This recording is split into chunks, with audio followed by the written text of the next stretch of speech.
Alright, this is a video I had absolutely no intentions of making, but after seeing so many fucking people do it, and after telling myself for as long as it's been now that I wasn't going to actually make this video, after seeing so many people having done theirs, I had a lot of time to think about it, and I realized, yeah, I do have albums that I really want to talk about, and in terms of being the most meaningful albums to me, be it for valuable, be it because it's valuable because I spent a lot of money on it, or be it because it was a real turning point in my time of being a music fan, and sort of what caused the progression towards what I love now, being extreme metal.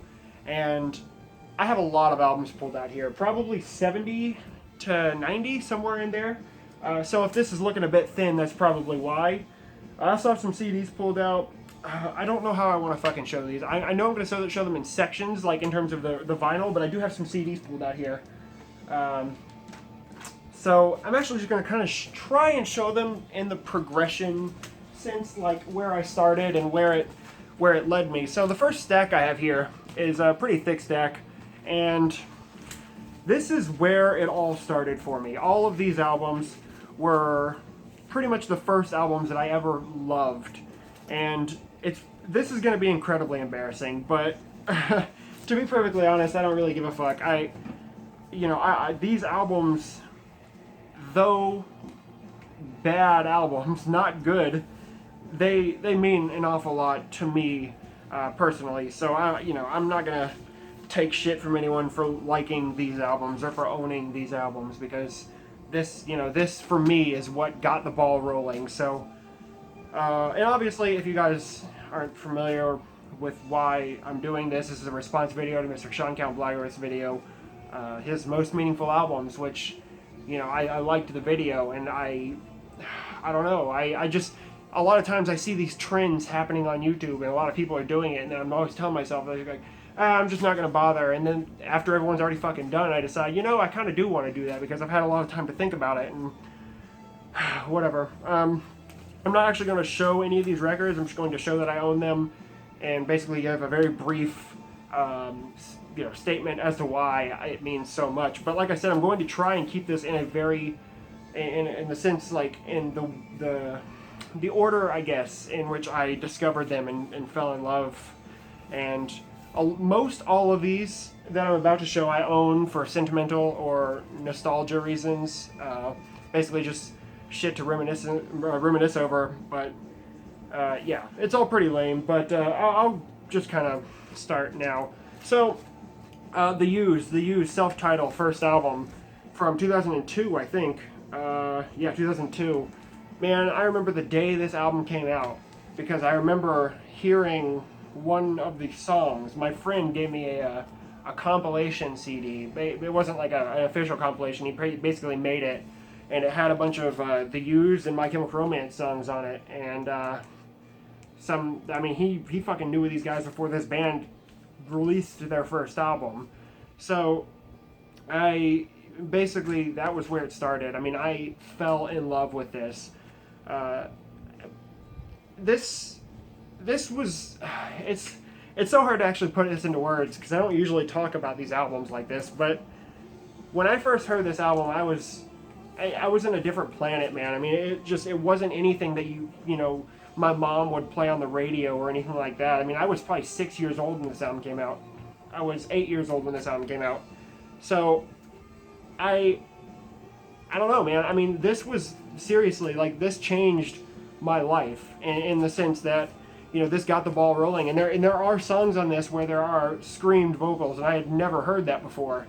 So, that really, it interested me. I had no idea that was a thing before I first heard this, and that basically, like I said, changed everything. And then this album came out, In Love and Death, and by this point I had actually seen the other band. It was I saw My Chemical Romance live, and the day after was the day that this album came out in 2004. 2004? I'm almost certain this album came out in 2004. but it doesn't say on here, not that I can see anyway.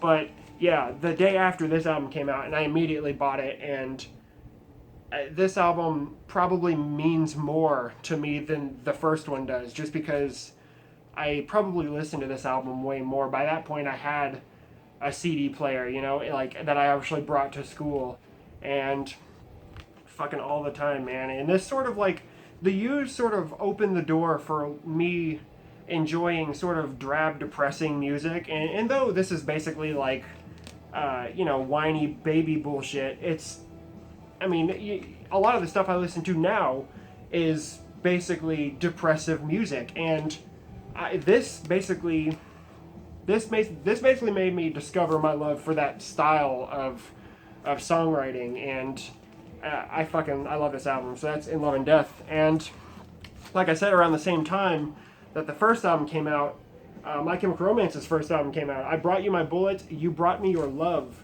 And I believe this was also in 2002. Yes, 2002.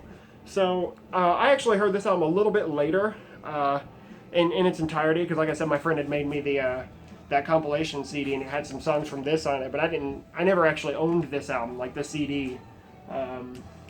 So, you know, this album was kind of always like second to this band's second album, but still, man, this fucking album, I remember being so young just listening to that compilation CD and the songs on this. I always wanted the CD, but I could never fucking find it.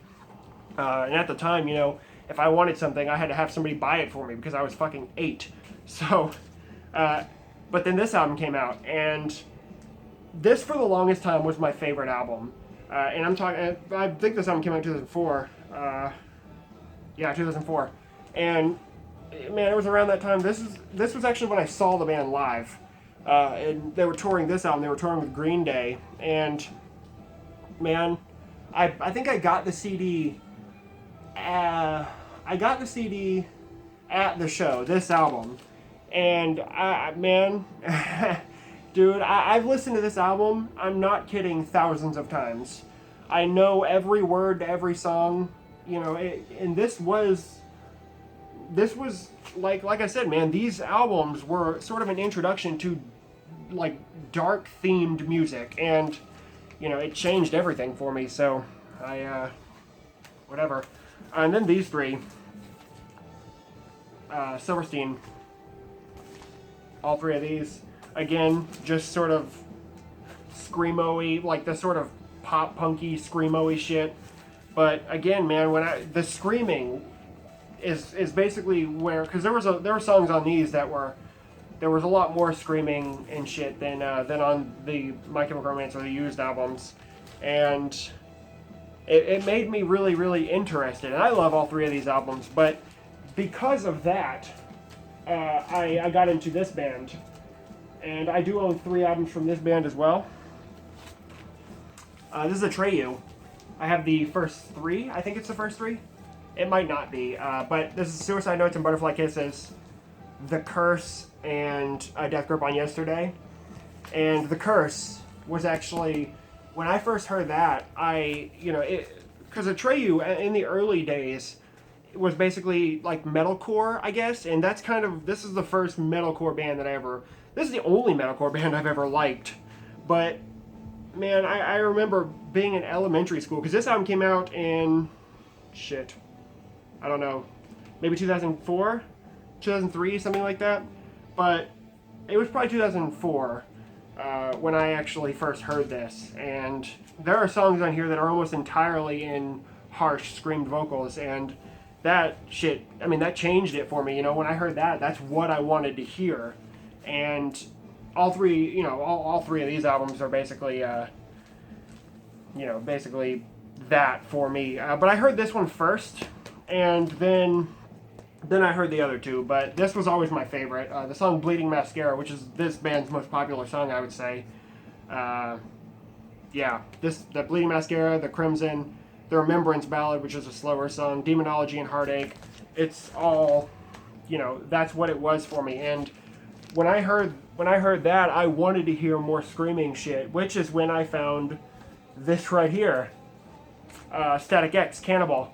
And this fucking album was pretty much entirely in like a harsh style of vocal. It wasn't like super like screamed. You could kind of, if you've ever heard this, you know what I'm talking about. It's super fucking cheesy. It's like 80s B horror disco, and you know, when I heard this, this was, I guess this is technically like nu metal, which was forward in the progression from metalcore. And I heard this, and it was basically just like, what the fuck, you know? I wasn't familiar with, you know, with music being like in scream vocals and actually have like a heavy guitar tone to it. And that's basically what this did right here. And from here, man, it was, well, it was this band, and this is kind of where I stopped. Like I'm not being ashamed anymore.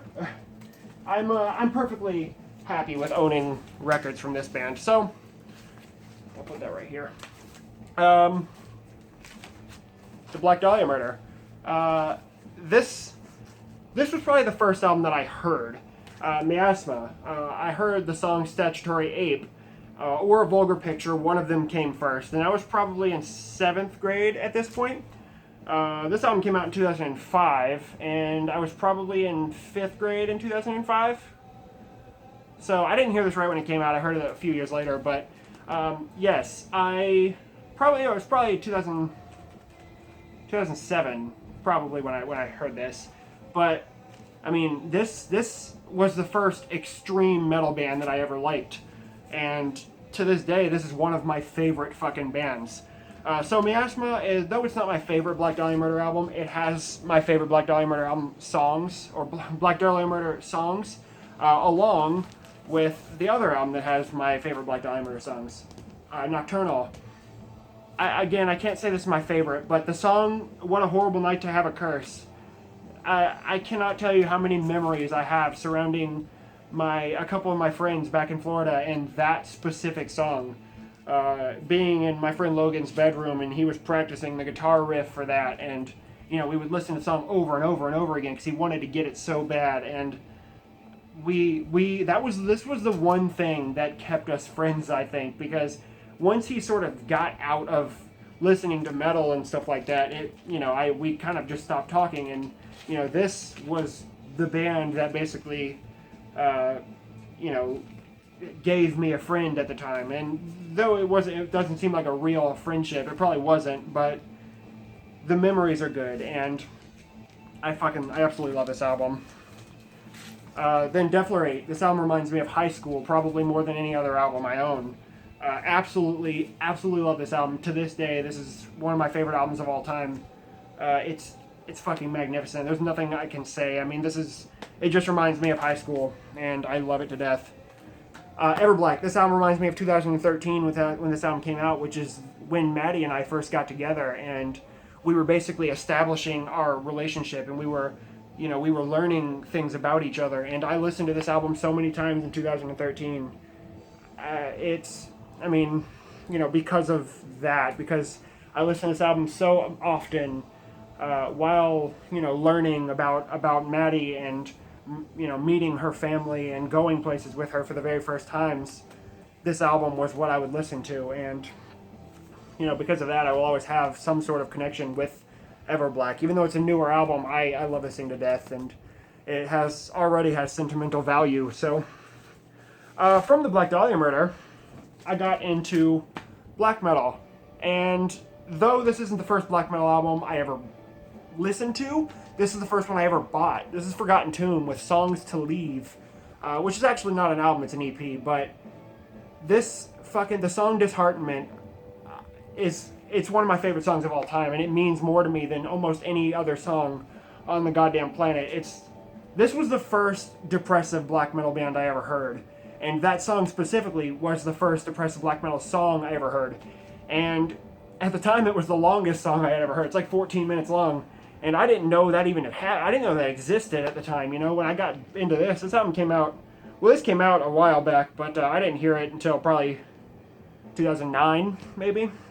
But, man, this changed everything. When I heard this, I realized that black metal is sort of what I'm into. Because when I first heard Immortal, Battles in the North, this was the first black metal I ever heard. Again, it was Logan, my buddy Logan I was talking about. He was playing this, and I walked into his house, and I heard it, and I was taken. I was somewhere else. I had never heard anything like this before. Right off the bat, this sounded fucking cold. And then, I go in there and I see the album cover on the TV, because I guess he was playing it through YouTube, through a TV or something. Or maybe it was the internet, maybe it was like a computer screen, I don't know. But I saw it, and it just, immediately it snapped in my head. It matched what I heard, what I saw in my head. And I was no longer on Earth. I was somewhere else, and immediately I fell in love, and I was like, I want more of this. And it wasn't that long after that I heard this, and it sparked an interest for black metal that I did not know that I had previously. Though I would say Under a Funeral Moon, the song, was probably the second black metal that I ever heard, after Battles in the North. And I heard that song, and I was like, it's so fucking different. And at first I didn't even like Darkthrone the first time I heard it, because it was so fucking different. But it needed, I needed time, and once I gave it the time, something sparked in my head, and my interests were just fucking elsewhere. And I don't know how to fucking describe it, but that is what sort of sparked my interest and what got me into the music that I'm into now. That is basically the progression. So now I'm going to show you a couple other things that were turning points, but this one's not really. This is Defeater with Empty Days and Sleepless Nights. I basically bought this for the 4 acoustic track EP. And again, in 2013, I listened to those 4 songs, But Breathing Brothers, I Don't Mind, and Headstone. I listened to them so many times, and again, this was all while Maddie and I were really getting to know each other. And any of you who have ever been in like a serious relationship, the time where you're getting to know that person, after years, it becomes the most important time to you as a person and just to the relationship in general. But this was huge for us. We listened to this, fucking 5 a.m. in the morning. We have this on, the windows are open, we're just laying in bed in the dark talking, and there's no fucking words, man. This really does mean an awful lot to me, and that's Defeater. And now I have another big stack here of other records that were turning points. And I'm not going to show these in any specific order, but Cult de Ghoul Haxan. This basically sparked an interest for the raw, ritualistic black metal, the more extreme, cavernous sound that a lot of black metal that I listen to has. That's all thanks to this album right here. This is still one of the most evil sounding albums I've ever heard in my entire life, and I owe a lot to this album because of how it changed things for me. So, Cult de Ghoul Haxan. Another one of the first black metal albums I ever heard, Cradle of Filth, Cruelty and the Beast, still one of my favorite albums of all time, and Cruelty Brought the Orchids is one of my favorite songs ever. And this reminds me a lot of my friend Colin, who I still consider one of my absolute best friends and more like a brother than anything to me. This is his favorite band, it always has been, and there's a lot of memories involving him with this album, and it just means, it means a lot for those reasons. King Dude, Love. Not a metal album, but this album reminds me of 2014 when Maddie and I went on our very first vacation together, which was to Washington, D.C. and the surrounding states. I first listened to this there. Well, I saw King Dude live, but I sort of sparked with me, it clicked with me in D.C., and, it just reminds me of that vacation, which was an excellent time, and, yeah, good memories. What we got? Another 2013, Acid Witch, Witchtanic Hallucinations. This sleeve is fucked. Yeah, man. This is one of the first records I ever bought, and that's kind of what I'm getting into now. The first records I ever owned. Acid Witch, Witchtanic Hallucinations was probably in the first 5 records that I ever bought with my own money. And I listened to this so fucking much, man. I remember when I first got this, I put it on my shelf, and I remember I actually had a nice like fucking 3-inch stack of records, and I was like, dude, this is awesome. I'm building a collection, and now I have this fucking cumbersome mess behind me. And going on with the first records I've ever bought, shows you how long I've been into record collecting. Devourment, Conceived in Sewage, still an excellent fucking album. But I remember I got this, I got the pre-order like on Valentine's Day of 2013, and it was one of the very first nights I stayed at Maddie's house until like 11 p.m. And I actually got into a car accident on the way home. But I got to my grandma's house because we were in the process of moving at the time, so I was staying with her. And this was there, and this was the only thing that, kept me from being upset in between leaving Maddie's house, getting into a car accident, and getting to my grandma's house. When I got there, I saw this, I listened to it for the first time, and it totally changed my mood. So, I really, really love this album, and it reminds me of that. This was the very first record I ever bought with my own money. This is Ghoul, Transmission Zero. I bought this in Gatlinburg, Tennessee in 2012, and I have basically been in love with record collecting ever since. And at the very same store, I got this. Humivore. This is the first Cattle Decapitation album that I ever bought with my own money, while this one was the first one I ever owned. I got these both around Christmas time, and I mean, if you guys know me, Cattle Decapitation means everything to me. Humivore is their first album, and at the time, this was the most recent.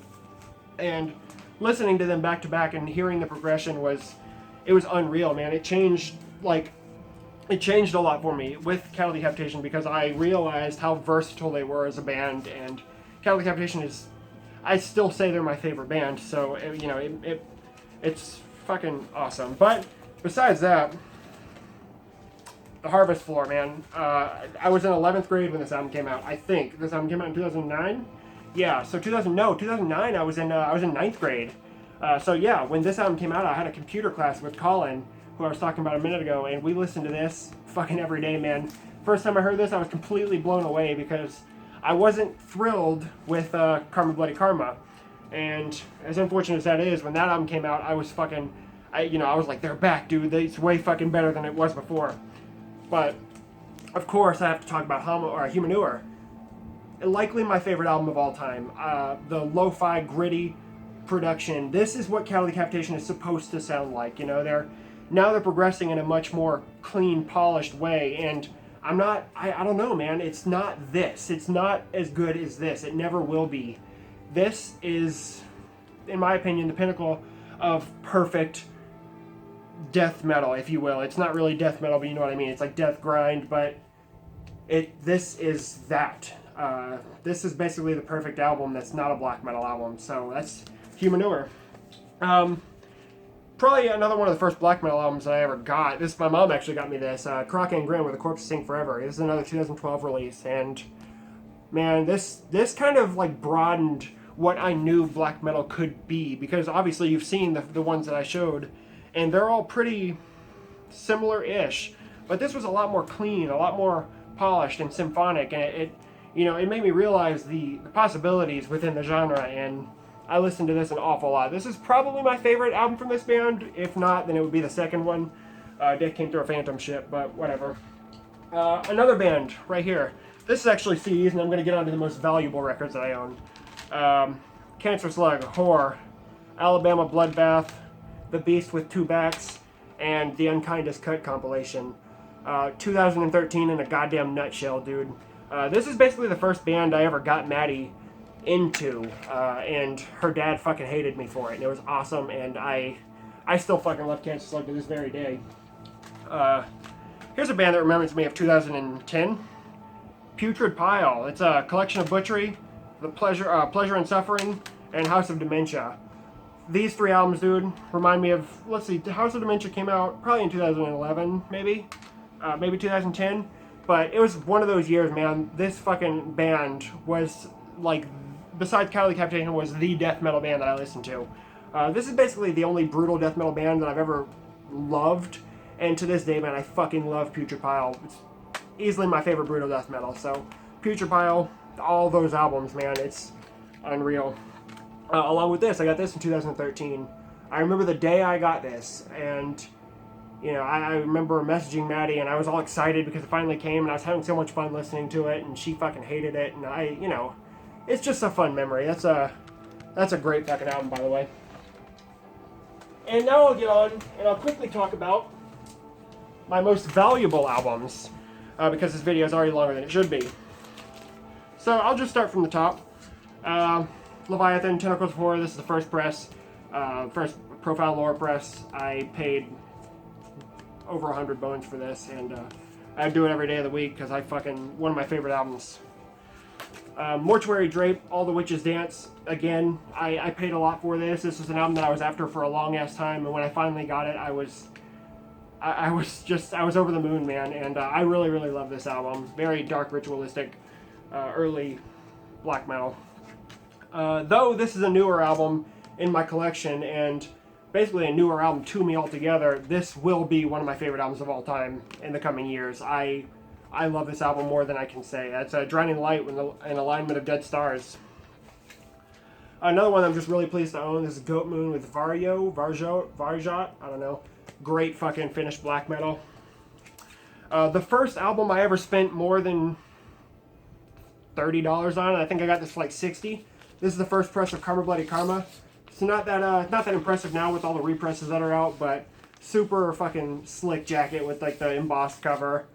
Just fucking excellent. I worked so hard to fucking find this thing, and when I finally did it, you know, I was just stoked to have. That actually completed my first press of Catalytic Capitation albums. Sorry Guys, Let the Devil In. One of the best fucking albums that I have in my collection, bar none. Certainly my favorite of the Finnish black metal scene, and this is their best album by hundreds of thousands of miles. The Coffin Shakers, self-titled album from 2007, as well as Dark Wings Over the World. Two of the best albums in my collection, and certainly my favorite non-metal albums in my collection. Just beyond good. Simply the most valuable album that I've ever bought. Three-Way Split, Mutilation, Drowning Light, Satanic War Master. I paid over $200 for this thing, and I would do it every day of the week. This thing is fucking awesome, and I've already gotten my $200 worth out of it, so yeah. Another album I paid over $100 for, this is Lurker of Chalice, with the self-titled album, obviously the only album. Again, one of the best albums I think I have in my collection, and you know, that album is just fantastic. And finally, Sodom, Obsessed by Cruelty, and In the Sign of Evil, the first presses of both of these, first Metal Blade presses, and yeah, I mean, this, obviously, dude, these things mean a lot to me, being that this is basically a huge influence in modern black metal, and for that reason alone, you know, I had to own the first presses, and though these are being reissued, I needed these, and I'm so fucking pleased to own these, both of them, and these will never leave my collection, so. Alright, that's it. I fucking talked as fast as I could, and we're still about 30 minutes into this thing. I'm so sorry it took so long. Not only for me to make this whole video, but to just make it happen in the first place. But I hope you fucking enjoyed it, if you got through it, if you bared through this shit. And let me know what you think. I want to know some of your favorite albums, some of your most meaningful albums in your collection, or whatever. Just, yeah. Thanks for watching, and until next time.